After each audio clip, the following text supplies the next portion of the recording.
Fear Not, Episode 127. Hi, I'm Billy Atwell, and I believe that consistently facing your fears is the only way to realize your truest self and to make those confident choices that will help you to obtain your deepest held hopes and dreams. I have faith that this podcast series will show you that you are not alone, that it will strengthen you and give you courage to face your fears, and that it will help you to permanently cross over into a life of living beyond your fears. Join me on this journey as we listen and learn from others as they share their experiences in facing and overcoming their own fears.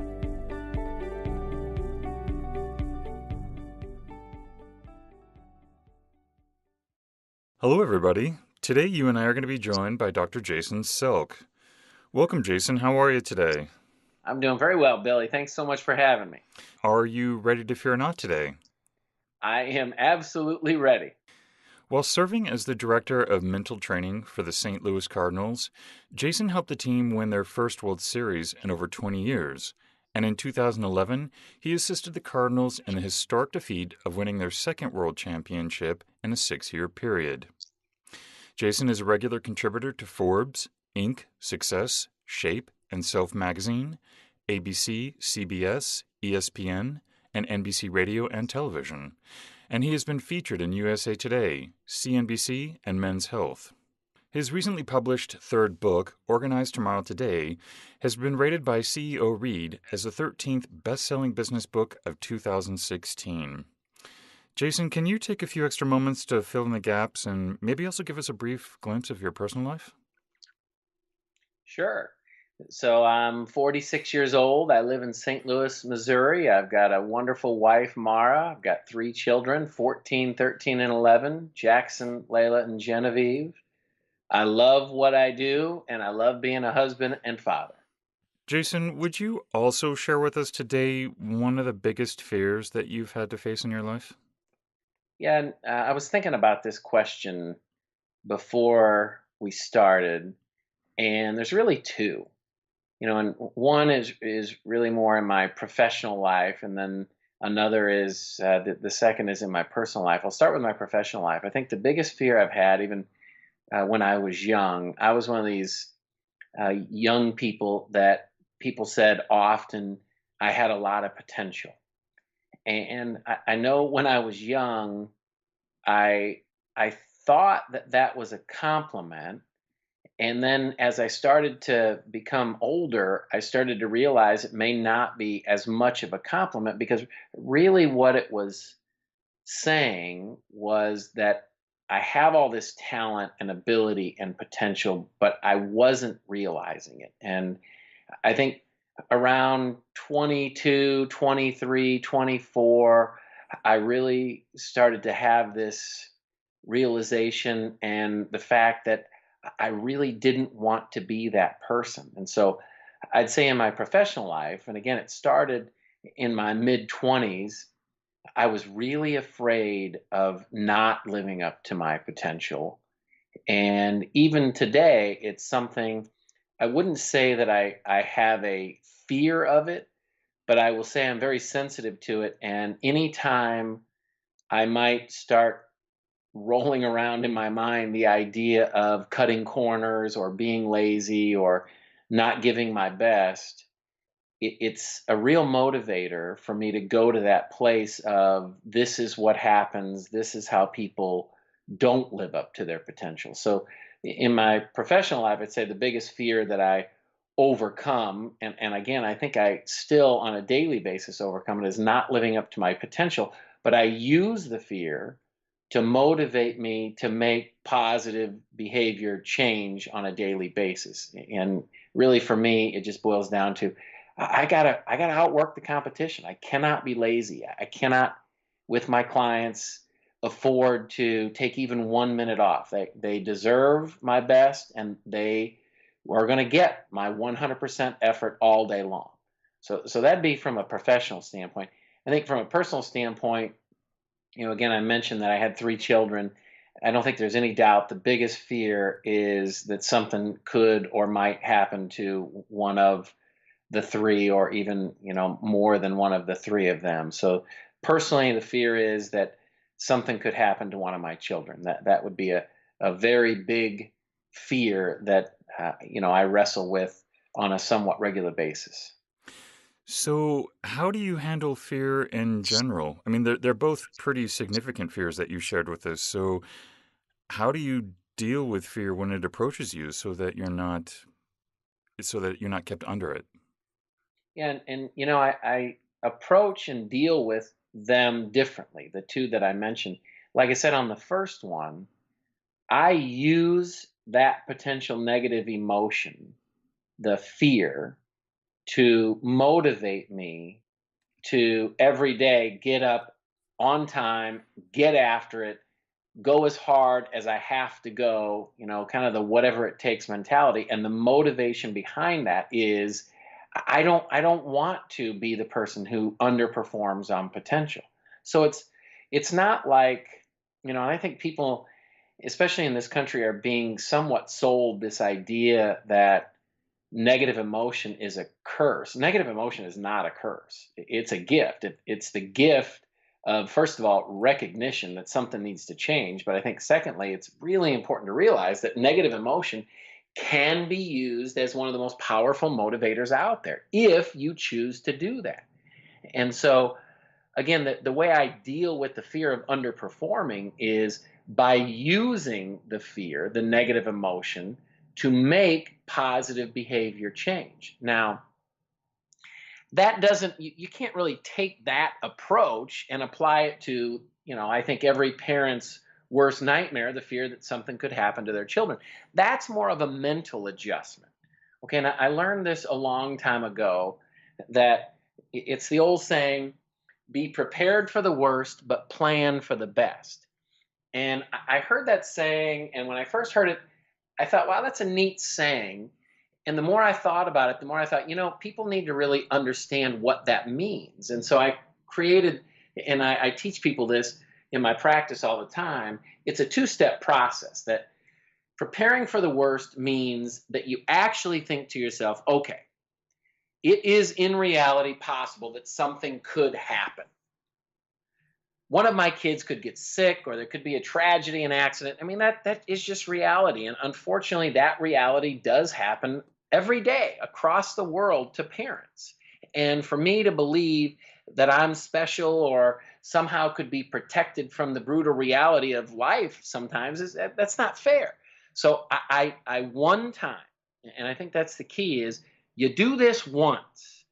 You think to yourself, okay, if that did happen, how in the heck would I deal with it? And I put myself in a position, and this was really a 2, 3, 5 minute experience. It wasn't pleasant, but I forced myself to realize, okay, if something were to happen to one of my children, for the sake of my other children, I would have to be strong and work through it. And there's, again, something I teach. It's called the relentless solution focus, RSF. It's you always have to have a solution on the board. And so I know that if something were to happen, I would have to force my mind to identify one thing I need to do to get better, to work through it. And I could do that. I know I could be relentless and force myself to do it, especially for the sake of my children, maybe the ones that weren't having problems, or my wife.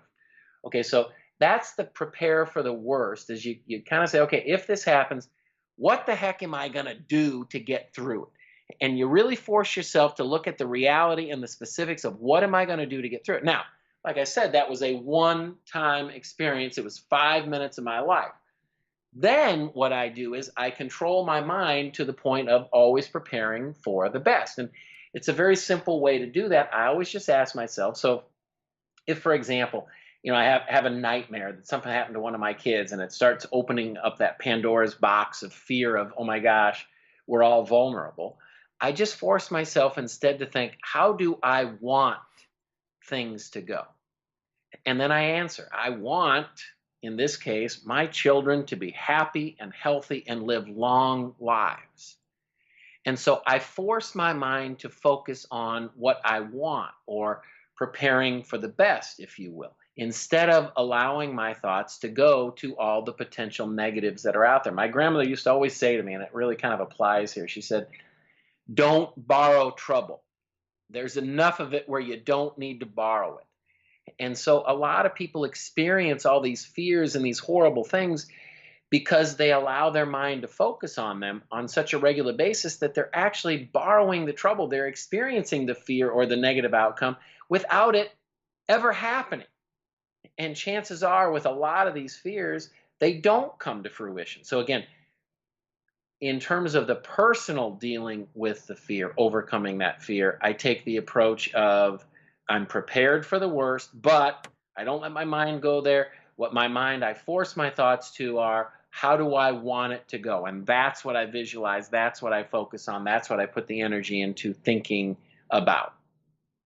Jason, you clearly have a very firm idea of how to deal with fear. I was hoping that you might be able to share some of the resources that you've come across on your journey that we might be able to, incorporate into our own perspective. Yeah, it's a very good question. And probably, and I couldn't give you an actual resource because I think it's actually, there's multiple resources for this. But when I was going through school, and remember, I've got a doctorate in psychology, performance psychology. So I've had so many classes on the biology of the brain, how the brain works, cognitive neuroscience, and probably the two most important things I ever learned in my studies. And it is so impactful, not only with the work that I do with other people, but in my own mind, in my own head, making sure that I live the life I want to live. Number one is understanding something called PCT, problem centric thought. See, Billy, unfortunately, all of our brains, the human brain is built in a way where it's biologically normal to focus on the negative, problem centric thought. It's normal. Let me give you an example. The most valuable resource known to our species is oxygen. Right now, there aren't many people out there walking around, taking a deep breath, thinking to themselves, oh, this life is awesome. How great is life? I mean, it's just not a normal way to think, even though it's the most valuable resource known to our species. However, it's very common. People are walking around out there and their thoughts are focused on, I don't have enough love, money, respect, you fill in the blank. See, that's PCT. It's totally normal. And for whatever reason, biologically, that's how our brains are built. Right now, the second thing is something called expectancy theory. Expectancy theory states that which you focus on expands. To me, expectancy theory is really the foundation, the root of all psychology. And if you kind of think about it, you say, okay, it's totally normal to focus on the negative, but if I allow myself to focus on the negative, I'm going to create more negative. That's that expectancy theory. And to really kind of explain expectancy theory, you got to realize human beings are made up of thoughts, feelings, and behaviors. And we know what science tells us the thoughts a person has will ultimately control the way a person feels and the way a person behaves. So, again, if the thoughts are focused on the negative, you're going to feel poorly and you're going to behave in a way that is probably more on the negative side of the positive behavioral spectrum. So it's going to cause you then to do things that aren't positive, which then causes more negative. Okay, so knowing that was really, really important for me. I started, okay, if those two things are true, and again, in science, you really can't argue intelligently against them. Then the next question was, okay, so can we learn to control our thoughts? And that's where mental toughness comes in because what we know is it's called neuroplasticity. We can actually train our brains to think more positively. We can work on, we can develop the mental toughness, the mental strength, so that even though PCT is normal, it's biologically hardwired, we can retrain that to make it a little bit less normal and actually more abnormal. And I say, okay, if you can retrain that out, what's the best thing to do in terms of to train it out? And it's like, I'll use the analogy of yard work. Okay, so if you have all these weeds in your yard, think of that like PCT. That's the problem centric thought, the weeds. Okay, so if you talk to any horticulturist, any great gardener, they know the best way to get rid of weeds is not necessarily go out and spray and kill them, but to create more grass, to get the grass, the positive stuff, to choke out the negative stuff. It's the same thing with the brain, that if we can train our minds, and I call it RSF, relentless solution focus, if we can train our brains to be more focused on solutions to problems and the good stuff that is there, then the negative stuff will get choked out. It just won't show up as much. And so that right there, that information, all that kind of combined, that's what I would say the resource has been for me, knowing that stuff and then learning, okay, so how do you actually, in my own head, get to more RSF thoughts? And then how do I teach other people to get to more of that relentless solution focused thinking instead of the problem centric thinking? Just out of curiosity, how do you do that? And and how long does that take? Okay, so it's again, these are just terrific questions. And here's what we know. See, the brain is a muscle just like the bicep. Okay, now if you think about it that way, you think, okay, so if your brain is a muscle, you have to develop, you have to train for the strength. I mean, think about your bicep. I can go listen to a great pep talk all day long about how to have strong biceps. But if I don't go do the bicep curls, my biceps aren't going to get any stronger. That's the training mechanism. And there, in fact, are training mechanisms. There are workouts for your mind that can train you to have RSF be normal and PCT become abnormal. Right. And it's what I call a success log. It's the way you train your brain to think. You just simply answer 4 questions. And the good news is you only get 3 minutes a day.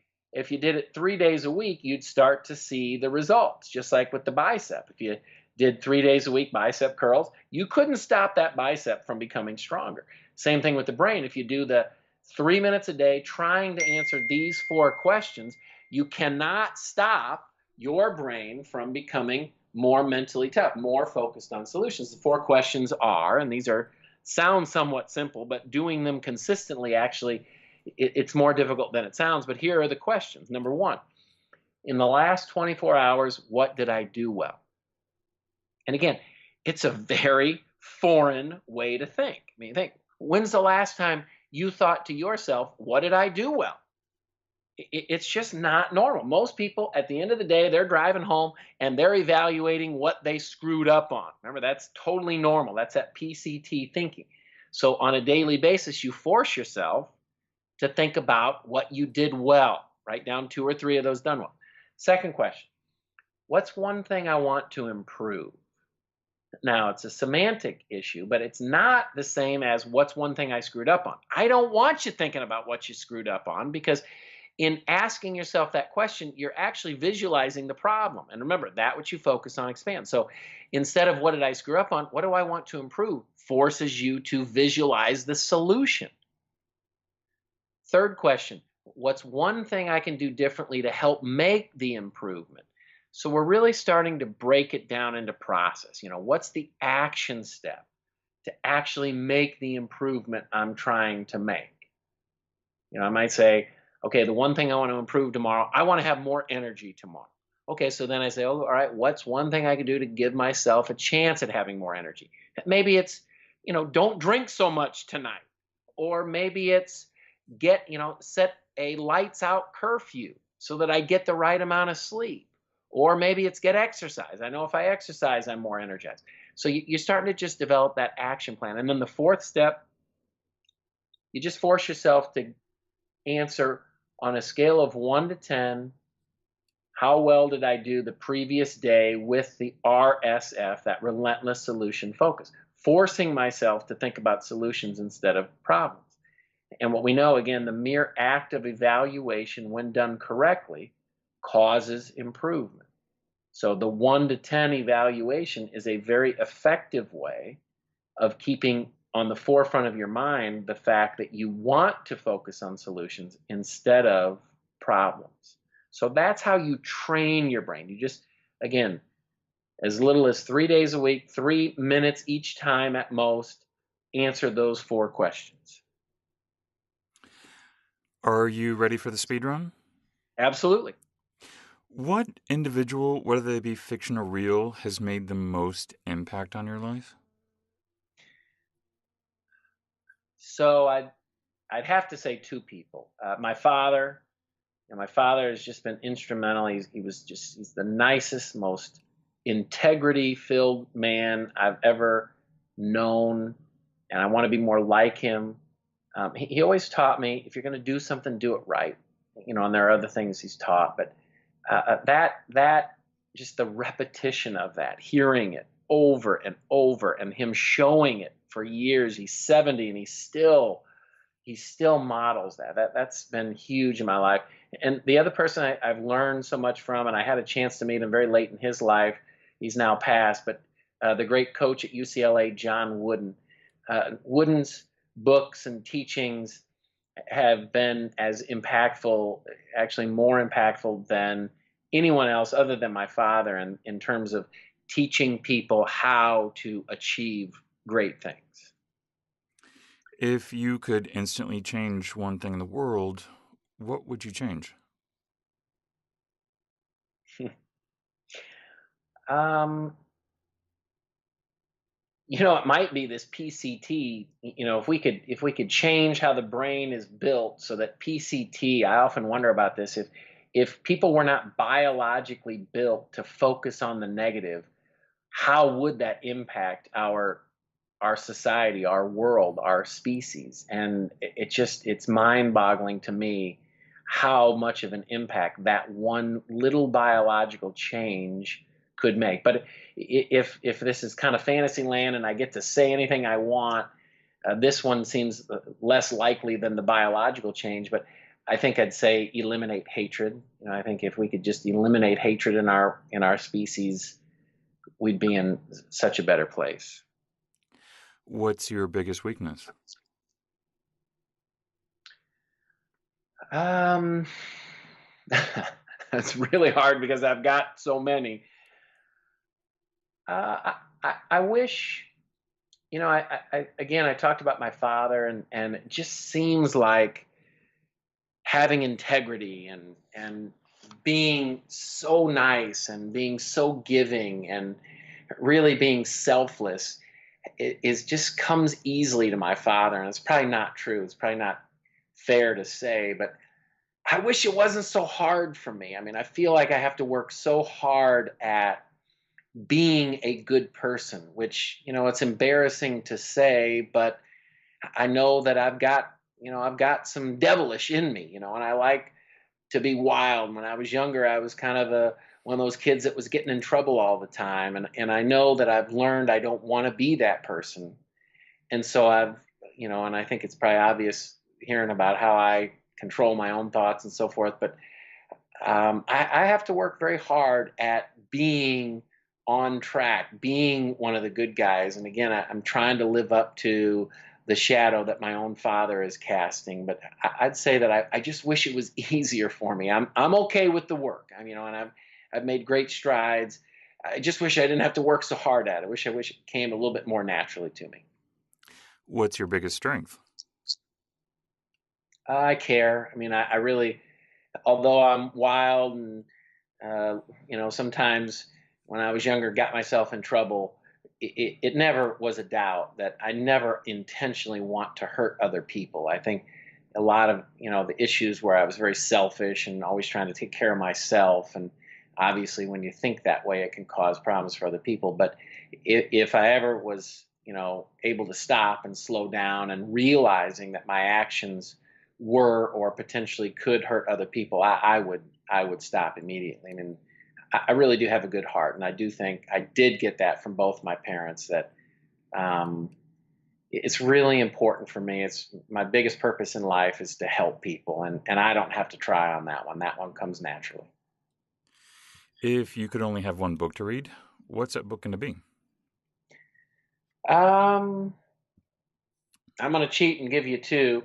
I think John Wooden's, he calls it the Little Blue Book, but it's observations and reflections on and off the court. It's just such a simple book.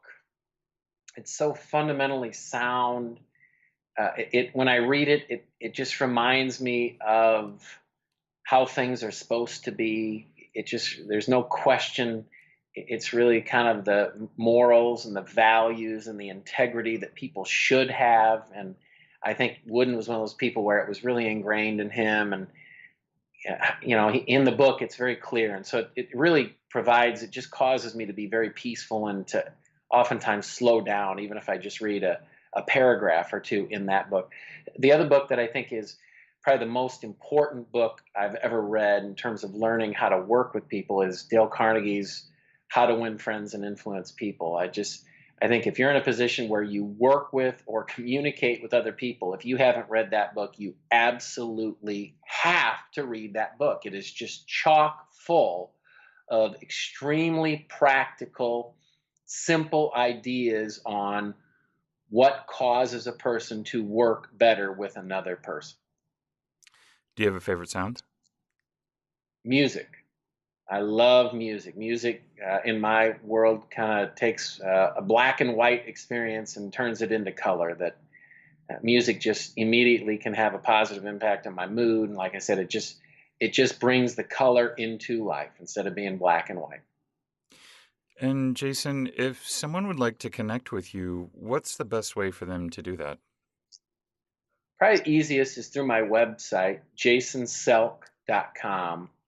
And if people want even more than that, there are ways on there, whether it be books or we try to give as much away as we possibly can. So there are videos and articles that I write, links to some of the magazines I write for, publications. And if they want to even go further and have direct impact, maybe look at individual coaching or have me come in, do speaking, obviously all that information is right there on the website, jselk.com. And Jason, what parting advice would you like to leave with us today? I think it's really important. Again, probably the most important thing, and I call this really, it doesn't matter if you're a professional athlete I'm working with or a person in the business world, developing mental toughness. I always say the first fundamental is really just working on recognizing what you're doing well, retraining your brain instead of beating yourself up all the time. Focus on the things you're doing well, because in doing that, you're going to motivate, cause, reinforce that you'll do more of the good stuff. And it's a much better experience. So I just tell, get a little journal. I don't care if it's a napkin, actually. Just make a commitment and put it in your calendar, beginning of the day, end of the day, whenever it's easiest for you. But just take 30 to 60 seconds and just write down on paper 2 or 3 things you did well in the previous 24 hours. You do that, and it'll start making an impact, probably faster than any other thing that I can teach. Just learn to recognize what you're doing well. If you want to be critical of yourself, that's your decision. But don't do it unless you have recognized first what you've done well.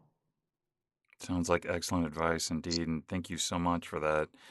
And I want to let everyone know, too, that Jason has generously donated a copy of his book, Organized Tomorrow Today, that we'll be giving away. So if you would like the opportunity to win that book, please visit the giveaways page at livingbeyondyourfears.com to submit your free entry form today.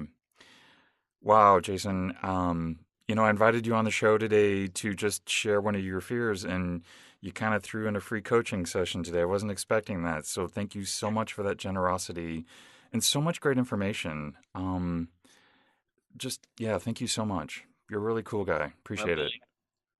Thanks a lot for the kind words. It means a lot to me. I am very passionate about my work. I think you probably picked that up. But everybody out there listening, again, just be proud of yourself, because I know that if you're listening, you're out there trying to improve. And that's one of those things you can give yourself credit for, just the obsession for improvement. So really nice job, and all the best to everyone out there. And you as well, Bill. You're doing great things. Keep it up.